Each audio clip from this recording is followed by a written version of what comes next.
Bismillahirrahmanirrahim. Assalamualaikum warahmatullahi wabarakatuh.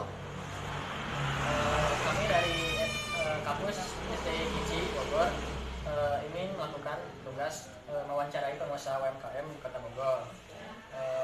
Sebelumnya perkenalkan, saya Dwi. Dan saya Feli. Saya Alisa Lydia. Saya sendiri Bu Linda yang punya usaha nasi Padang di Bogor. Baik. Baik. Ibu menjalani usaha nasi Padang yang ada di Kota Bogor ya? Oke. Lalu alasan Ibu kenapa sih Ibu memilih jadi pengusaha ketimbang jadi seorang pekerja atau menjadi seorang ibu rumah tangga biasa?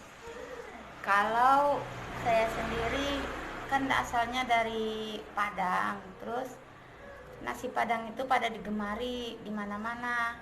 Kalau jadi ibu rumah tangga kan cuma jadi ibu aja, cuma di rumah, nggak kemana-mana. Mainnya ke dapur lagi gitu Di dapur aja terus gitu. Makanya ngambil usaha begini gitu. Biarpun misalkan dapat penghasilan cuma sedikit juga Ibu tetap bosnya gitu. Iya. Terus menurut Ibu nih, konsep bisnis ini menurut Ibu apa sih? Konsepnya Menurut Ibu sendiri? menurut saya konsepnya gampang aja.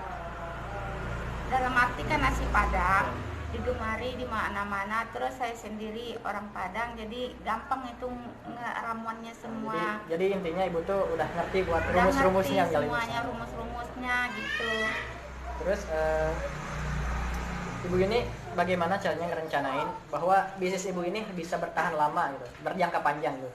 Insya Allah bisnisnya tergantung quality dan quantity kita, terus ramah tamah kita dengan masyarakatnya atau dengan yang membeli lah, konsumen istilahnya. Jadi memberikan pelayanan prima gitu Ya. kepada konsumen. Selanjutnya Perubahan apa sih yang ingin Ibu capai dari bisnis ini terhadap perubahan diri, keluarga maupun masyarakat gitu? kalau di perubahan diri maunya ya seperti orang lain lah gitu, punya mobil, punya rumah gitu kan yang berkecukupan. Kebutuhan primer ya? Primer. Terus kalau dengan orang lain istilahnya atau keluarga membantu yang Keadaan ekonominya dikasih motivasi lah istilahnya, dorongan dengan orang itu gitu. Untuk bangsa juga ya Bu. Gimana Bu? Kalau menurut saya untuk bangsa, kalau usaha saya lagi tambah berkembang, kemungkinan mau ditambah pekerjaan sama yang lain-lain gitu, orang masuk gitu istilahnya gitu. Membuka lapangan kerja sama orang lain gitu. Terus bagaimana Ibu cara menjalankan bisnis ini? Jadi Ibu tuh menjalani bisnis ini tuh 100% oleh tenaga sendiri atau ada bantuan dari orang lain gitu? Sebenarnya dari tenaga sendiri aja, cuman dikasih support sama teman gitu, minta pendapat dulu gitu, karena jadi riset dulu gitu kan, karena udah mantep rasanya, udah terjun aja karena ada usaha dari nol, ngumpulin uang kecil-kecilan dulu gitu. Iya. Terus dalam menjalankan bisnis ini kan udah pasti nggak lancar gitu ya, pasti ada hambatan di tengah jalan. Nah, jadi gimana Hambatan seperti apa tindakan yang Ibu lakukan ketika Ibu mendapatkan masalah gitu? Kalau dalam berjualan pasti ada namanya pasang surut. Ya kita harus namanya, bukannya itu harus tawakal, bersabar gitu. Harus ingat bersyukur dan mensyukuri.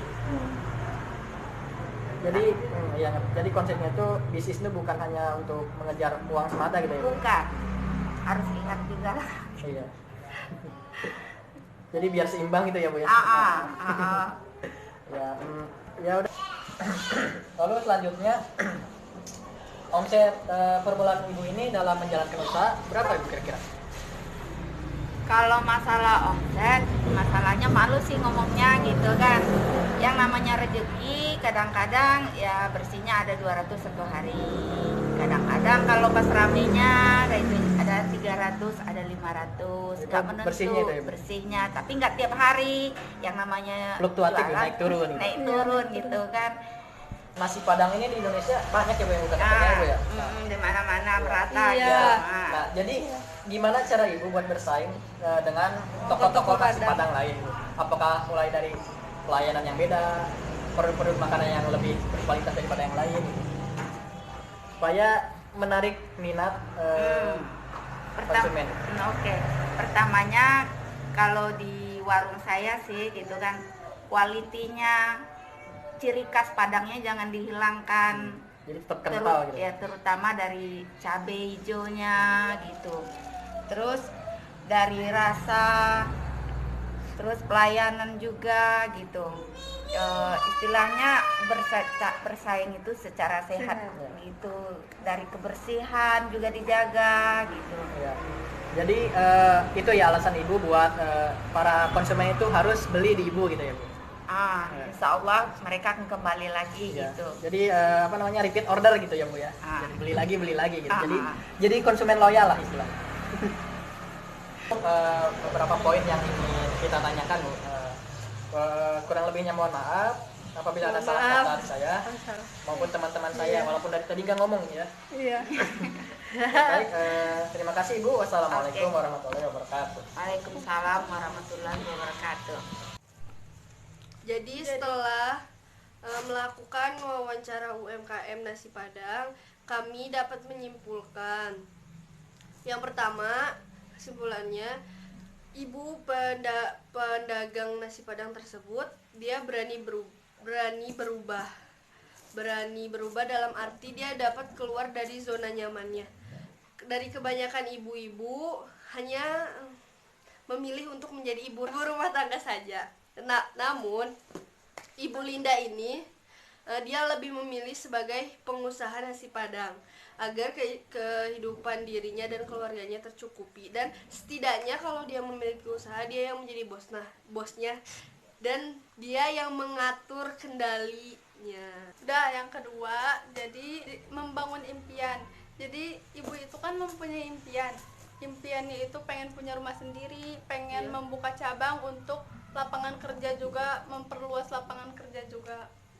Jadi ibu itu udah membangun rumah sendiri, udah membuka cabang. Terus dia juga ingin membantu ekonomi keluarganya. Setelah ekonomi keluarganya terbantu, dia juga ingin membantu ekonomi masyarakat di Indonesia dan memperbaiki ekonomi bangsa. Poin selanjutnya, si ibu ini memiliki kepribadian seorang pemenang. Kenapa? Karena ketika dia dihadapkan dalam suatu masalah dalam bisnisnya, ia tidak putus asa dan menyerah. Dia terus berusaha mencari jalan atau mencari celah untuk meraih kesuksesannya tersebut. Hingga kini dia mampu membangun rumahnya sendiri, menjadi seorang pengusaha tentunya, membuka beberapa cabang di Kota Bogor. Dan saja yang dapat kami sampaikan pada tugas wawancara ini. Kurang dan lebihnya mohon maaf. Wassalamualaikum warahmatullahi wabarakatuh.